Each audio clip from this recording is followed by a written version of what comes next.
তোমাদের সামনে একটা নতুন টপিক নিয়ে চলে এসেছি। না আজকে ডেইলি ব্লগ তো করবো না, কিন্তু একটা জিনিস করবো, সেটা হচ্ছে আমি একটা মানে নতুন তো না, অনেকদিনই করেছি, কিন্তু সেই রান্নাটা তোমাদের সাথে আজকে পুরোটা শেয়ার করব। আর শুধু সেটা নিয়েই ব্লগটা থাকবে। তো চলো উইদাউট এনি ফার্দার ডু মানে স্টার্ট করি ব্লগটা। আর আজকে রান্না করব কি সেটা রাহুল বলুক। রান্না হচ্ছে গিয়ে সেজওয়ান ফ্রাইড রাইস আর চিলি চিকেন। আমি অনেকদিন প্রায় চিলি চিকেন খাই না, আর কালকে আমার রাতে আসার কথা ছিল। কালকে আমার একটা অনুষ্ঠানের জন্য আমি রাত্রিবেলা আসতে পারিনি। যাই হোক, ঠিক আছে, তো সকাল সকাল এসেছি, এসে আমাকে কাজে লাগিয়ে দিয়েছে। আর এখন আমি এই সবজি কাটা একটু আগে বসেছিল, বসে বসে কথা বলছিলাম, কথা বলতে বলতে কাটছিলাম। কিসে ওরা হাসি পেয়েছে জানি না, মুখ থেকে এক গাদা চাপ পুরো আমাদের খাওয়া জায়গার ওপরে, পুরো জিনিসপত্রের ওপরে।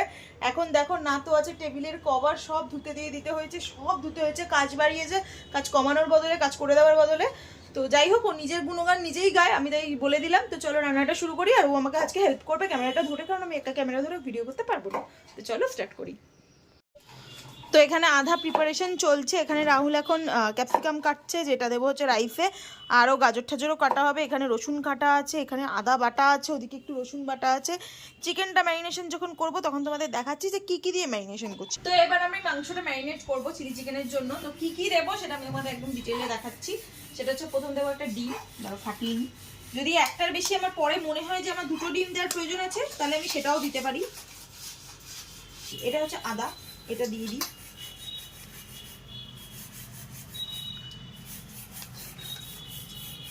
বেশ ভালো মতো পরিমাণেই দিয়ে দিচ্ছি, কারণ এটা পকোড়া মতোটা হবে। রসুনের পেস্ট দেবো। রসুনের পেস্টটা আমার এতটা লাগবে না, যতটা লাগবে ততটাই দেবো, কারণ রসুনটা আমার অনেকটা বাটা আছে। এরপর যেটা দেবো সেটা হচ্ছে নুন। এতটাই ঠিক আছে না, নাকি আরেকটু দেবো? একটু দিয়ে দাও, ব্যাস। ওকে, নুন ঠিক আছে। এবার দেবো হচ্ছে ভিনিগার। একটা বেসিক দিয়ে দিচ্ছি। আমি যে বেসিক দিই তাতেই ঠিকই থাকে। কতটা দেবো মা? অল্প একটু দিলাম, সোয়া সস, 1 চামচ দিয়েছি। আচ্ছা, soya sauce dark soya sauce, চিংসের। চিংসের। যাই হোক, আমি তাড়াতাড়ি বললে একটু ভুল বলি, সবাই অ্যারেঞ্জ করে নেব। এই যে এতটা মতো দিচ্ছি, না আর একটু দেবো ভাবছি। দিলাম। এবার দিতে হবে হচ্ছে একটু গোলমরিচ, যেটা আমি নিয়ে আসতে ভুলে গেছি। তোমরা 1 সেকেন্ড দাঁড়াও, আমি গোলমরিচটা নিয়ে আসছি। এর মধ্যে আছে কি? হ্যাঁ, পুরো আছে। ওকে। গোলমরিচটা আসলে গোলমরিচ আর বিট নুন আমাদের বাড়িতে মাঝে মধ্যেই থাকে না, ওই জন্য বললি। গোলমরিচটাই ঝাল অনুযায়ী, কারণ লঙ্কা গুঁড়োটা এখানে দিচ্ছি না, ওই ঝাল অনুযায়ী দিয়ে দিলাম।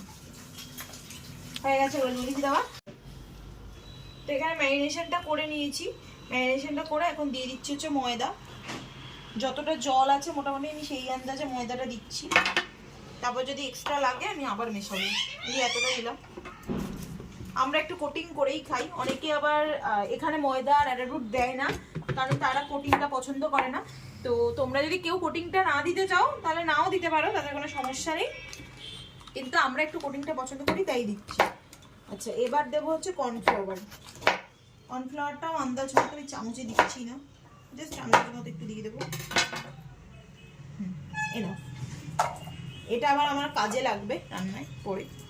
তো এবার আমি মাখিয়ে দেখবো, যদি দেখি এরপরেও জল জল জল জল ব্যাপারটা রয়েছে তাহলে আমি ময়দা দেবো, আর যদি দেখি খুব শুকনো হয়ে গেছে তাহলে হালকা একটু জল দেবো। জল আর লাগেনি, ওর মোটামুটি ওর আন্দাজটা ঠিকঠাকই ও দিয়েছে।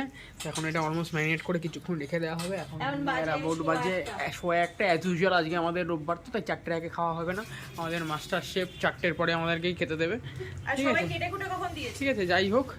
তো এখন এটা ম্যারিনেট করে মোটামুটি 15-20 মিনিট থাকবে, দেন এটা ভাজা ভাজানো হবে। ততক্ষণে কাকিমা হয়তো রাইসটা হয়ে যাবে, কাকিমা রাইসটা করবে। তো চলো আমি এই রাইসের এগুলোকে কেটে নিই, যেটা আজকে তো শেজওয়ান হবে, তো ওর জন্য রসুন লাগবে, একটু আদা কুচি লাগবে। আদা কুচিটা হয়ে গেছে, ফাইন চপ করেছি আমি।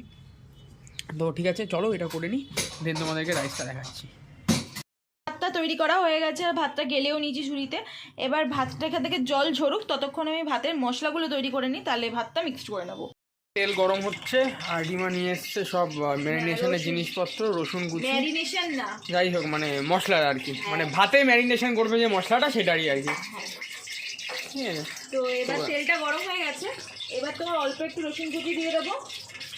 এই রসুনটা একটু ভালো করে লাল লাল হলেই রাইসটার টেস্টটা আসবে, যেহেতু সেজুয়ান তো গার্লিক আর জিঞ্জারটা তো একটু বেশি করেই যাবে। আর একটু দিই, দেখো চিকেনে যাবে বাকিটা, কিন্তু সেভাবে চিকেনে যাবে। আদাটাও দিয়ে দাও, রসুনটা বেশি পুড়ে গেলে কিন্তু চাপ হয়ে যাবে। পুড়বে না, গ্যাস কমানো আছে। আর আদাটা আমি অল্প করে কাকিমা এদিকে মনে হয় ভাতটা হয়ে গেছে আপনার। বন্ধ করে দেন। এই যে হয়ে গেছে, দিয়ে দিয়েছি। এবার একটু ভালো করে নাড়িয়ে নিই। অলমোস্ট হয়ে এসছে হালকা হালকা। এখন সবজিটা দিয়ে দেবো না, বেশি করে লাভ নেই, বেশি লাল হয়ে যাবে। রাউলি দিয়ে দিচ্ছি সবজিটা। কাছে দেবো কিছু? ঠিক আছে, দিয়ে দাও কাছে। এটা ভাজা হোক, তারপর যখন মশলা দেবো। এটা মোটামুটি একটু সেদ্ধ সেদ্ধ হয়ে আসবে, তারপরে আমি যে সসগুলো দেবো সেগুলো দেখাচ্ছি। যেটা করবো সেটা হচ্ছে এক এক করে সস দেবো। গ্যাসটা কমিয়ে নিলাম। প্রথমেই দিচ্ছি হচ্ছে সস না, ভিনিগার দিচ্ছি আগে।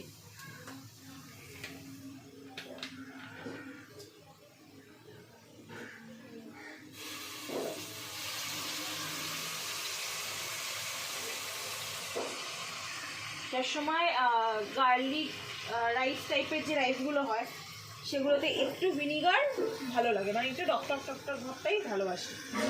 একটু ভিনিগার দিয়ে দিলাম। ওই সসটা দেবে নাকি, ওই যে গার্লিক সস যেটা? না, ওটা দেওয়ার দরকার হবে না, এই দুটো আছে, ঠিক আছে। এবার দেবো হচ্ছে চিলি সস। চিংসের রেড চিলি সস, না ওটা শুধু চিলি সস না, red chilli sauce. Red chilli sauce, chilli সসও সবুজ হয়। ও হ্যাঁ, রেড চিলি সস, সরি ভুল বলেছি। এটাই বেশি পরিমাণে একটু দিচ্ছি। ব্যাস ব্যাস ব্যাস ব্যাস ব্যাস হয়ে গেল। আমি এটা বারবার সেজুয়ান ভাবছিলাম। তারপর দিচ্ছি হচ্ছে সেজুয়ান সস। এটাই সেজুয়ান তো? এটা সেজুয়ান সস।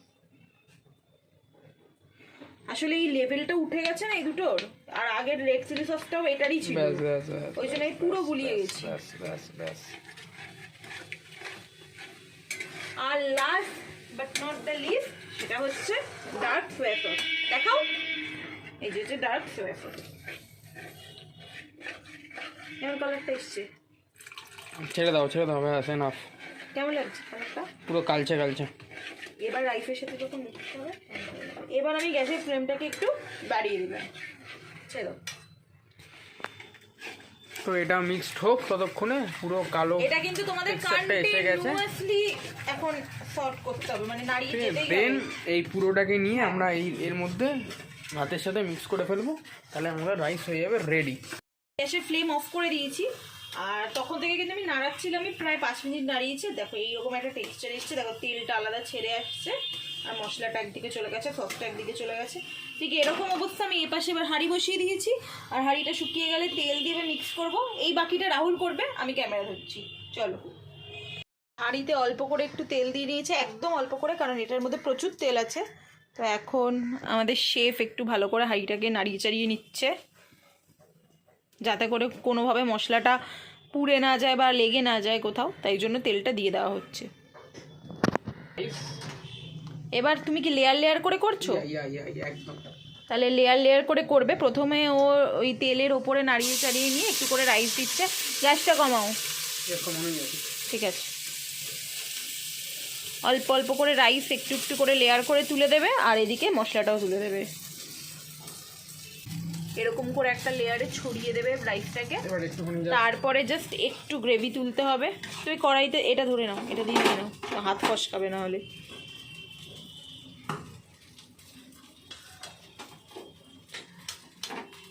গ্রেভিটাকে নিয়ে একটু ছড়িয়ে ছড়িয়ে দেবে।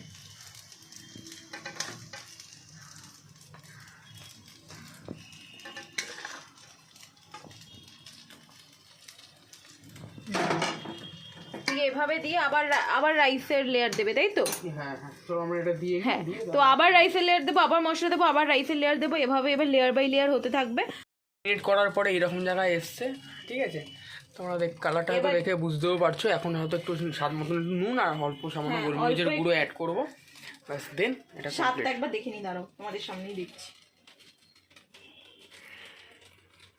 নুন একদম ঠিক আছে, একটু বিট নুন দিয়ে দিলে ঠিক লাগবে। ওকে, একটু বিট নুন একটু গোলমরিচের গুঁড়ো অ্যাড করে দাও।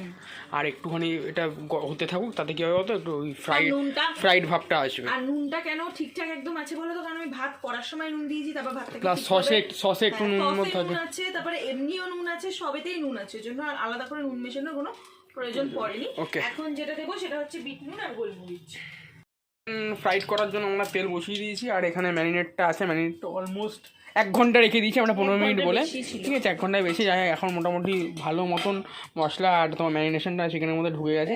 একটা পিস তুললে এখন একদম ঠিক আছে, একদম পুরো কোটিং রেডি। আমরা একটু কোটিং দেওয়া খাই, এটাতে কি হবে তো, মানে চিকেনটা বেশি ফ্রাই হয় না, ওপরে কোটিংটা হালকা ফ্রাই হয়, চিকেনটা অ্যাজ ইজি সফট থাকে। তো এখন ফ্রাইটা হবে, আমরা আস্তে আস্তে এটাকে কমপ্লিট করে নিই। একটু কমিয়ে নি, দাঁড়াও। ভাজতে দিয়ে দিয়েছি, দেখো এই চিকেন থেকে যতটা পরিমাণ সম্ভব আমি বেশি পরিমাণে তেলে দিয়ে দিয়েছি। এবার একটা পোর্শন পুরো ভাজা হবে, এবার ভেজে তোমাদের দেখাচ্ছি যে কেমন দেখতে হয়েছে। ঠিক এইভাবে আমি প্রত্যেকটা ভাজা ভেজে নেবো, আর ঠিক এই পর্যায়ের পরে কিন্তু তোমরা এটা পকোড়া হিসেবেও খেতে পারো, এটা ভেজে নিয়ে। আর তারপর চিলি চিকেন, মাঞ্চুরিয়ান সবই করতে পারো। তো মাঞ্চুরিয়ান বলো, গার্লিক চিকেন বলো, চিলি চিকেন বলো, প্রথম স্টেপটা তো এটাই থাকে, এই মশলা দিয়ে প্রিপেয়ার করে এইভাবে ভেজে দেওয়া। এই যে আমার মোটামুটি একটা পার্টের পকোড়া ভাজা হয়ে গেছে, আর এরকম দেখতে লাগছে। আর এদিকে আর একটা পার্ট চলছে, আর একটা পার্টে মনে হয় হয়ে যাবে। আচ্ছা, আমার পুরো ভাজা কমপ্লিট হয়ে গেছে। এখন আমি তেলটা বেশি ছিল, ভাজার তেল বলে ওখানে তুলে রেখে দিয়েছি। ঠিক আছে, তো চলো এবার স্টার্ট করি। তেল অলরেডি গরমই আছে, আলাদা করে গরম কিছু করতে হবে না, এই মাংস ভাজার তেলেই এবার আমি করে নেব। প্রথমেই আমি যেটা দিয়ে দেবো সেটা হচ্ছে আদা আর রসুন কুচি। এটা কিন্তু অনেকটা পরিমাণে আছে, ঠিক আছে, আমাদের লেগে যাবে অবশ্য।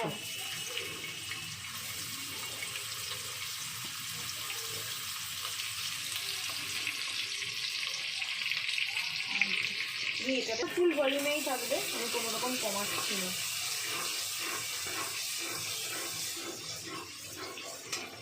আদা রসুন কুচি থেকে একটু ভাজা ভাজা করে নেবো, কাঁচা গন্ধটা যাতে চলে যায়।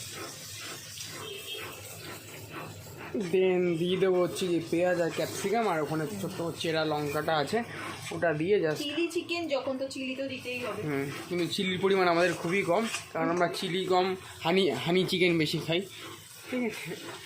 তোমরা আরও বেশি ঝাল দিতে পারো, কিন্তু আমার যেহেতু বাবা খাবে, মাও একটু টেস্ট করতে পারে, সে কারণে। চলো ওটা এবার দিয়ে দাও, ক্যাপসিকাম আর পেঁয়াজটা। তাহলে আগে পেঁয়াজটা দেবো, ক্যাপসিকামটা পরে দিতে হয়। চিলিটাও তার সাথেই আছে, মানে লঙ্কাটা। আমরা বাবা বাংলায় ফিরে আসি।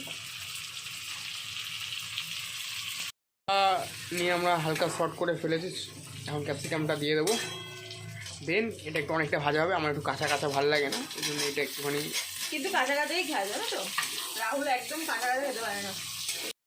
তো এইটা যখন ভাজা ভাজা হচ্ছিল, মানে এখনও ভাজা হচ্ছে, তো তার মাঝখানে আমরা দুটো জিনিস অ্যাড করেছি, সেটা হচ্ছে নুন অ্যাড করেছি, 3টে জিনিস অ্যাড করেছি। নুন অ্যাড করেছি, ভিনিগার অ্যাড করেছি, আর কি অ্যাড করলাম, গোলমরিচের গুঁড়ো অ্যাড করলাম।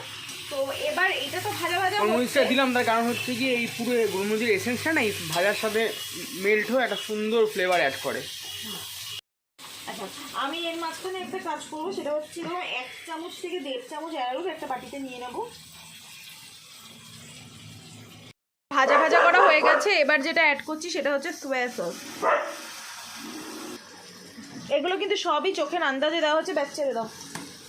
আমাদের হট অ্যান্ড সুইটটা ইউজ হচ্ছে, তোমরা এমনি টমেটো সসটা ইউজ করতে পারো। মাথায় রাখবে চিলি চিকেনে কিন্তু টমেটো সসটা অনেক বেশি ইউজ হয়, তো এই মোটামুটি এই সসগুলোই দেওয়ার আছে। আমি চিকেনগুলো দিচ্ছি আস্তে আস্তে করে, দাদা দাও।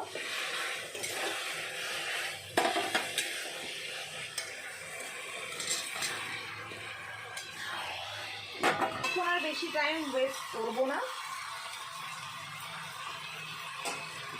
ভালো করে এটাকে মিক্স করে নিই, কারণ কিছু ফুটিয়ে পড়ে জলের নিচে।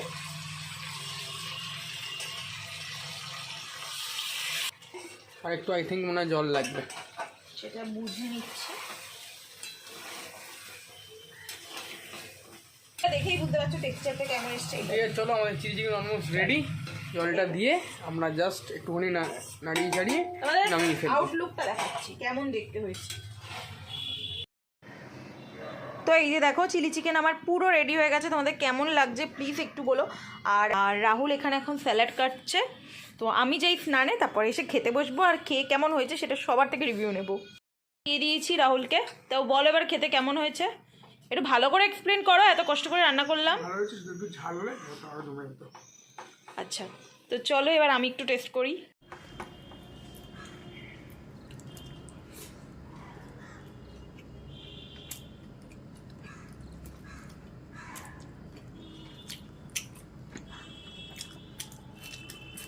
বেশ ভালো হয়েছে, একটু ঝাল হলে ভালো হতো, কিন্তু বাবা খেতে পারবে না, মা তো খাচ্ছে না, ছেড়ে দাও। তো চলো ব্লগটা এন্ড করে দিই, এই রান্নার ওপরেই আজকে ব্লগটা ছিল। তো আই থিঙ্ক তোমাদের রান্নাগুলো ভালো লেগেছে, আর যদি ভালো লাগে তাহলে যেটা করতে হবে সেটা হচ্ছে like, comment, share and subscribe. তো চলো আজকের মতো ব্লগটা এখানেই রাখছি, টিল দেন ভালো দেখো, টাটা, বাই বাই।